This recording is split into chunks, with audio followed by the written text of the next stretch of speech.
ஆண்டவர் இரட்சகருமாக இயேசுவின் இனிதான நாமத்தினால் உங்களை வாழ்த்துகிறேன். இந்த நம்முடைய ஆவிக்குரிய சிந்தனைக்காக யாத்திராகமம் 3ஆம் அதிகாரம் 4ஆம் வசனத்தை நான் வாசிக்கிறேன். மோசே பார்க்கும்படி கிட்டே வருகிறதை கர்த்தர் கண்டார். முட்செடியின் நடுவிலிருந்து தேவன் மோசையை நோக்கி, மோசே மோசே என்று கூப்பிட்டார். அவன் இதோ அடியேன் என்றான்.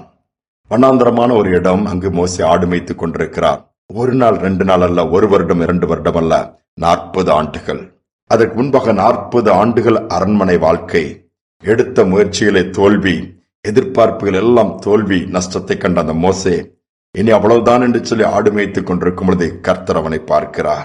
பார்த்து மோசையோடு கூட பேசுகிறார். பாருங்கள், எவ்வளவு பெரிய தேவன், வானத்தையும் பூமியும் சமுத்திரத்தையும் எல்லாவற்றையும் படைத்திருக்கிற தேவன் தோற்று போன ஒரு மனிதனை தேடி வந்து பெயர் சொல்லி கூப்பிட்டு திட்டங்களை கொடுக்கிறார். நம்முடைய ஆண்டவர் நம்மோடு கூட பேசுகிறவர். அதோடு மட்டுமல்ல, நம்மை நேசிக்கிறவர், நம்முடைய விருப்பங்களை நிறைவேற்றுகிறவர். மோசையுடைய விருப்பம் தான் என்ன? எப்படியாவது எகிப்தின் அடிமைத்தனத்திலிருந்து என் ஜனங்களை நான் விடுவிக்க வேண்டும்.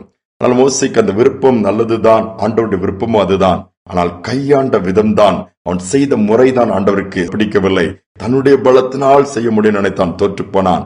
இப்பொழுது அந்த சூழ்நிலை எல்லாம் மாறி எல்லா நம்பிக்கை இழந்து போகும்போது ஆண்டவர் பேசுகிறார், கூப்பிடுகிறார், அழைத்து அனுப்புகிறார். காரியங்கள் எல்லாம் அப்படியே நிறைவேறுகிறது.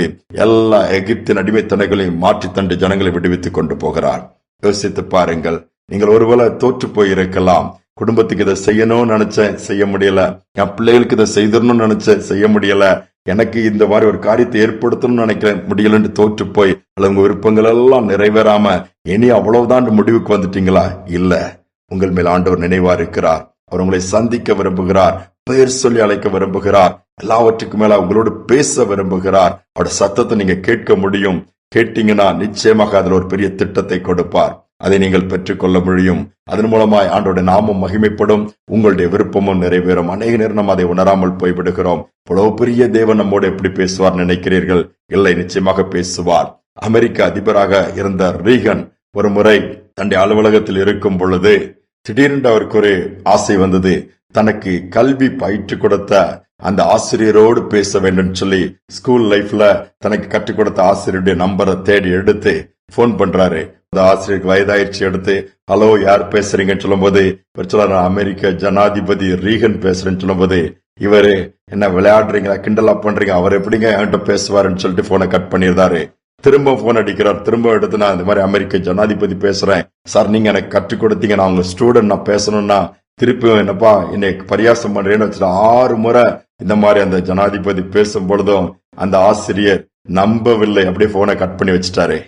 இந்த ஜனாதிபதி ரீகனுக்கு என்ன செய்யணும் தெரியல. உடனே தன்னுடைய உதவியாளரை கூப்பிட்டு, அந்த ஆசிரியர் வீட்டு பக்கத்துல உள்ளவங்களுக்கு கூப்பிடுங்கப்பான்ற நம்பர் எடுத்து அந்த பக்கத்து வீட்டுக்காரங்களை கூப்பிட்டு, நான் ஜனாதிபதி பேசுறேன், எங்க ஆசிரியர் புரிஞ்சுக்கல, அவர் நம்ப மாட்டேங்கிறாரு, அவ்வளவு பெரிய ஜனாதிபதி நமக்கு பேசுவாரான்னு சொல்லிட்டு, என்னதான் நான் ஜனாதிபதியா இருந்தாலும் அன்னைக்கு அவருடைய ஓல்டு ஸ்டூடெண்ட், அதை எப்படி மறக்க முடியும்னு சொல்லி பக்கத்து வீட்டுக்காரர் போய் அந்த ஆசிரியர் அந்த பெரியவர்கிட்ட போய் சொல்றாங்க, ஐயா, உங்களுக்கு போன் பண்ணது உண்மையாகவே ஜனாதிபதி தான், போன் அட்டன் பண்ணுங்கன்னு சொல்லும் போது திருப்பி பண்ணும்போது அட்டன் பண்ணாராம், பேசினாராம். பழைய இதெல்லாம் நினைச்சு பார்த்து, என்னுடைய ஸ்டூடெண்ட் இன்னைக்கு என் கூட பேசுனது பெரிய ஜனாதிபதி, அவன் என் கூட பேசுனது எவ்வளவு சந்தோஷமா இருக்குன்னு சொல்லி அவர் சந்தோஷப்பட்டாரா.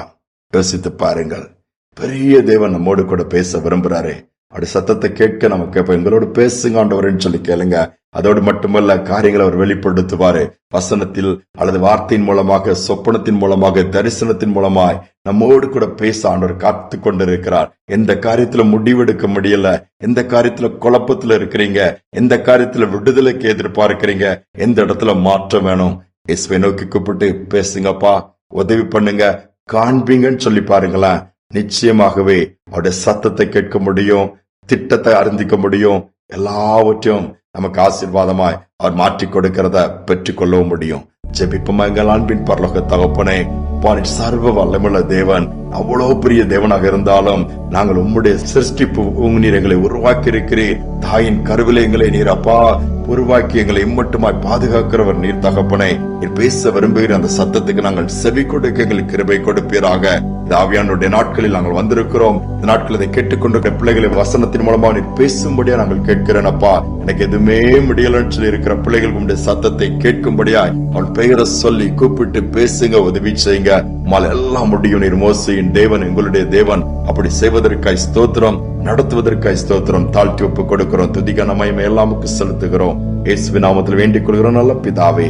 ஆமேன், ஆமேன். கேட்போம். ஆண்டவர்கிட்ட ஆண்டவரே பேசுங்கன்னு சொல்லும் பொழுது பேசுவார். நம்முடைய ஜெபம் பண்ணும் பொழுதும் பேசுவார். நடக்கும்போது உட்காரும் போதும் பேசுவார். சத்தத்தை கேட்க முடியும். இந்த சிந்தனையோடு இந்த நாளை தொடருவோம். மீண்டுமாய் நாளை தினம் சந்திப்போம்.